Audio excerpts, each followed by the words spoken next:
Lonely Monk Productions.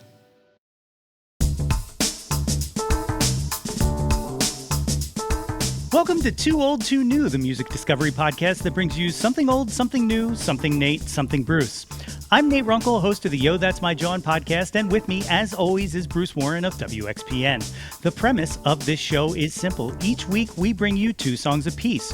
One new song that has been metaphorically spinning our turntable platters, and one old song that we believe still absolutely matters. You know, with a week off, I was afraid I was going to forget that.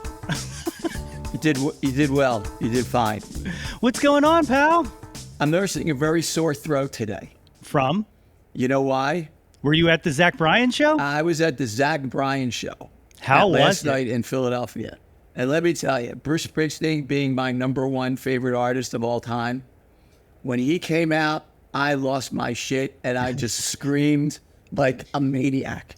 That's amazing. And it was really fun. It was really fun. So I'm like, you know, I've been drinking tea all day today, and I haven't been able to. I think I've watched about 800 really bad YouTube videos of Bruce and Zach singing Atlantic City. You know, you go down that rabbit hole as a fan, and it's just like you just want to find the best thing. You know what I mean? Sure. Anyway, And then I also heard the Lumineers were there. And the Lumineers were there, and Shane Gillis was there. Who clearly doesn't know the words to Revival, Zach Bryan's final song, but it was still kind of cool seeing him up there. How are you doing? I'm doing pretty good, man. You know, Okay. Things are busy over on the Yo, That's My Jawn front. I think I said last time we talked that a bunch of people's availabilities opened up. So I've been releasing weekly episodes instead of bi-weekly just to try to stay on top of it. So Beautiful. Yeah, it's moving. And Things are moving. you're representing our main man, Dave Hawes, right? That's right. Come Shout out to on. Dave Haas. So yeah, Yeah. this is one of my favorite shirt designs ever too. Like the it's yellow cool. on black, it pops, man. I really like it. It's awesome. You know, we at Yo, That's My Jawn have a new T-shirt out, and it is the Destroy All Algorithms T-shirt, and it's just white text on black. And I got to say, little homage to this Dave Haas shirt. But also, let me just say, there's also too old, too new merchandise as well. That is right. I'm glad you brought that up, Nate. And where can people find that?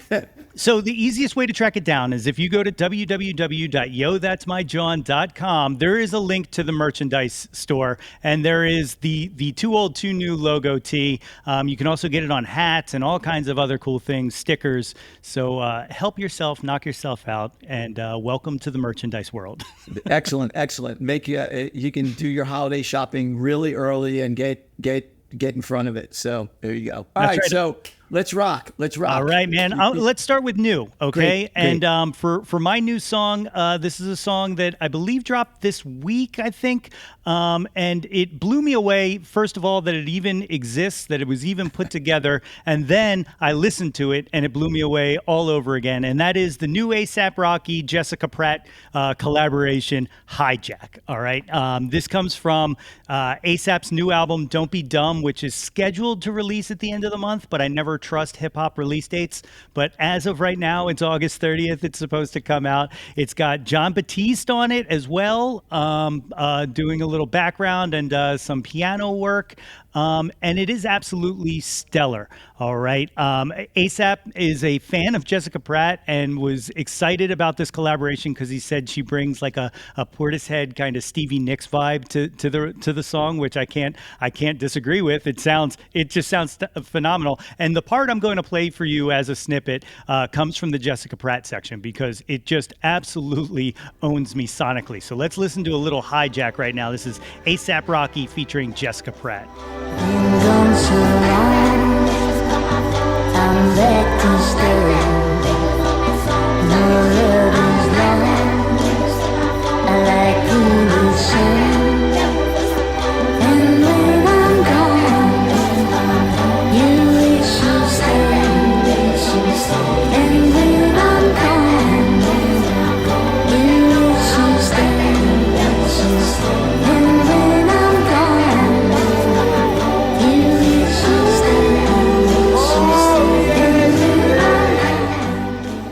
And That's yeah. absolutely no slight to the ASAP Rocky verse, which goes so hard. It's just that outro is just so perfect and beautiful that like I can't believe it even exists, like I said. And I would like to point listeners, if you'd like to hear more about it, there's a awesome article about it up right now on xpn.org. That is right. Thank you very much. Thank you very much.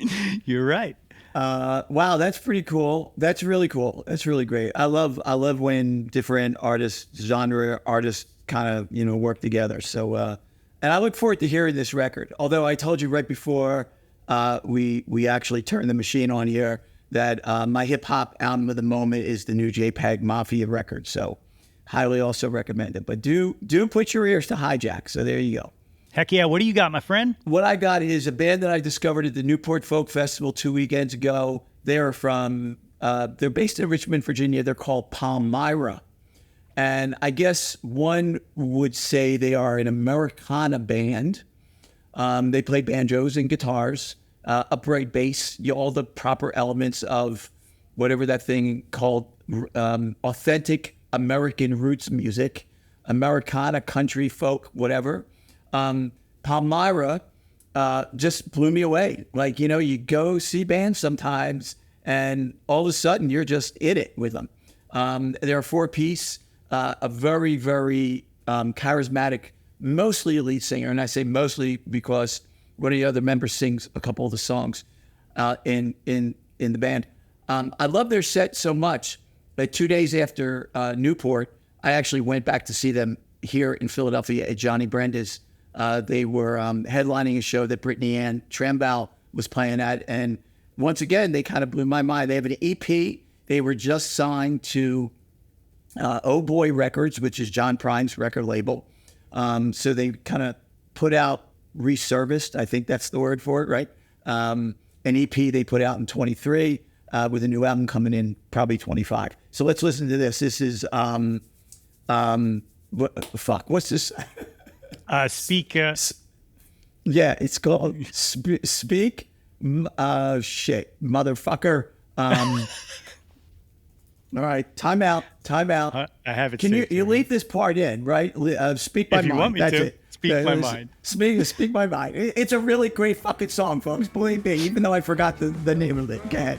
I'm self-absorbed and confident, stuck here in the snow. I'm in waist deep, and sunshine doesn't come round here no more. Pull me out and help me tell you things that I live for.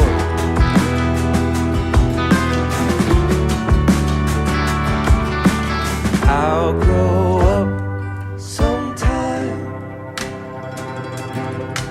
finally speak my mind. Anyway, it's about speaking your truth and the changes that one goes through. And, it's so funny. Both you and I are on the radio, and we usually have, Nate, like all of our notes like right in front of us, right on the screen, the album title, the album name. It's like, what can I tell you? I had a junior moment there. So there you go. That is Palmyra with Speak My Mind. It happens to me so much, so often. But Palmyra, the first time I heard of them was our mutual acquaintance and XPN member Nate Brown, who was also at the Newport Folk Fest. I don't know if you guys got a chance to connect. I saw you guys communicating about trying to meet up, but he put them on my radar, and I was absolutely blown away. And then, like you said, I was very upset to miss that show at Johnny Brenda's, which I was really looking forward to. But I forget what the conflict was. Was I out of town? I think I was out of town. Maybe. It's interesting. When you hear a band on record, but then you see them live. I'd heard a little bit of their recorded music a little bit before because somebody said, you got to go check out Palmyra. So I listened a little bit live. They have a lot of energy. And I almost want to say that they kind of reminded me that this EP kind of reminds me of August and Everything After by the Counting Crows. There's a pop sensibility to this band that I hear, but I don't know if they realize it yet. Right. And it's kind of cool. So I'm really looking forward to see sort of where their journey takes them. That's awesome. Yeah. So you mentioned Newport. You were up at Newport, and if the listeners want to hear Bruce's full recap on Newport, it's up on your Substack, right? somevelvetblog.substack.com. But for the listeners, to save them a trip, what was your favorite? Let's do top two, top three favorite acts. Well, War on Drugs were amazing. They just delivered a incredible 1 hour set. An hour after the War on Drugs played the main stage, Gillian Welsh and David Rawlings brought their guitars and banjo to the same stage, totally stripped everything away. It was just them and their instruments, and the intimacy was just like, it was beautiful. It was magical. De La Soul threw a major party. Also, they were great, and they brought out Pharaoh Munch, and and Palmyra. You know, there's so much great music there. Nothing sucked. Yeah. Nothing sucked. So anyway, and wait, but you got to tell people who you saw last night or 2 nights ago. Yeah, 2 nights ago, I got to see the Beach Boys, the Mike Love version of the Beach Boys, which also has Bruce Johnson. So we got two boys, if you will, at the Ocean City Music Pier. And it was an experience. It was definitely something that was enjoyable. I had a good time. I got up, I sang along some songs in my seat. But, Mike's getting up there. And I got to say, of the late in life Beach Boy live shows that I've seen, it wasn't up there with seeing Brian Wilson multiple times, who, shout out to Darian and the guys in the Wonderments who put together an incredible show for Brian Wilson to tour with, that kind of makes up for the deficiencies. But the Mike Love experience is, you hear fun. You're not going to sing along and tap your feet, right? Right. Exactly. But the other big show that I saw was, and you also, I believe the night after saw a set from, was Beck. I saw Beck with the Philadelphia Orchestra, which is without a doubt one of my favorite shows I've ever seen in my life. And on that, I'm going to tell you that my old pick this week is a Beck track featuring St. Vincent. And it's a cover of In Excess's Never Tear Us Apart. So back in 2009, Beck did this thing called the Record Club. And what he did was, on his website, he covered full albums and invited guests in and would release them a song at a time. The first one was the Velvet Underground and Nico. Then they did songs of Leonard Cohen. They did Skip Spence's Or with Wilco, and Feist, which was absolutely phenomenal. And then they did Kick by In Excess. They also did Yanni live at the Acropolis. I was just going to say, I'm so glad you didn't leave that one out. Yanni live at the Acropolis with Thurston Moore of Sonic Youth. Right, that one is definitely experience. That one's for the heads. We'll just say that's for the heads. But Kick with St. Vincent was absolutely phenomenal. Never Tear Us Apart is one of my favorite songs of all time, hands down. I don't know if you can find it on YouTube or not, but if you want to hear a really good In Excess stripped down version of it, they did it at the Y100 Sonic sessions back in the day. Whoa. And it is an incredible version. But anyway, this version is Beck and St. Vincent, and this is Never Tear Us Apart. Let's listen to some of this. But some of us don't know why. I was standing and you were there. Two worlds collided and they could never, ever tear us apart.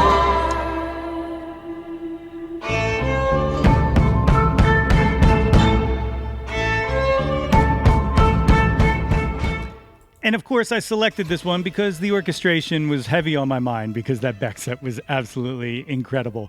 But the record club stuff, I feel like, is like this forgotten piece of Beck lore. Beckology. Yeah, Yes. because I don't think it's available streaming anywhere. You can actually find videos, I believe, of all of the songs on his Vimeo, which still exists, which is Beck Hansen. So check that out. For the playlist purposes, I'll just put the NXS version because I know this isn't on there. But the record club stuff, man, how great was that? Yeah, it was really good. I like the NXS one the best. That was my favorite one. It's a hard record to cover, you know? That Very. song is a hard song to cover. I mean, Michael Hutchins just fucking tears his heart and like pours his heart into it. And you really kind of get to hear it on the original, you know. St. Vincent, not as much. I loved her interpretation of it. It was a little more tender. But yeah, woof, tough stuff. I'm going to go way back. You know, much has been written about the first 3 albums by the Stooges. So I'm not going to be able to say anything that you don't know. If you know these records, I'm not going to be able to say anything that hasn't very thoughtfully been said about the importance of these punk rock and roll records. Okay, the Stooges, band featuring Iggy Pop. For those not familiar, they released their first 3 albums: '69, self-titled, Funhouse in 1970, and Raw Power in 1973. Hard to find another set of 3 albums in a row by any kind of rock and roll band, in my opinion, that are as good as this. I'll just leave it at that. Argue if you like in the comments. My Something Old comes from the second album, Funhouse, which is, I think, is the actual best one of those 3. And it is a fucking rock and roll song, and it's called Down on the Street. So this is the Stooges. Look at you, 1,000 lives. Look at you.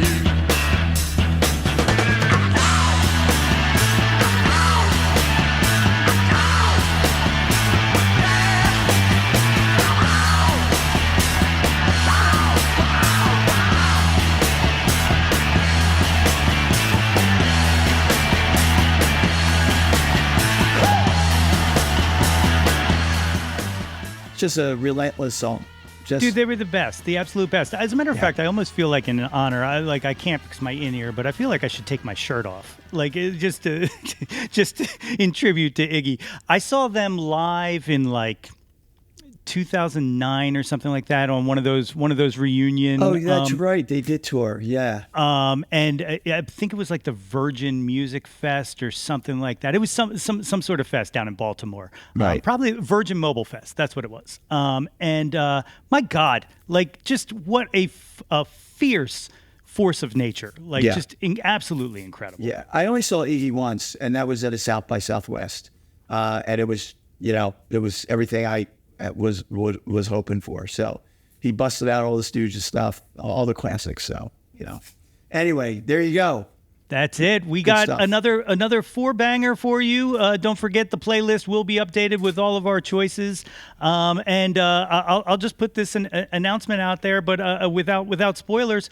We got a guest coming up very shortly, and we're both very excited to come through with this. So keep your eyes out for a very special episode of Too Old, Too New. Of course, you can follow us on all of the podcast platforms or on YouTube. You can follow us on the socials. I'm at Yo That's My Jawn. Bruce is at Some Velvet Blog. We're on all of them.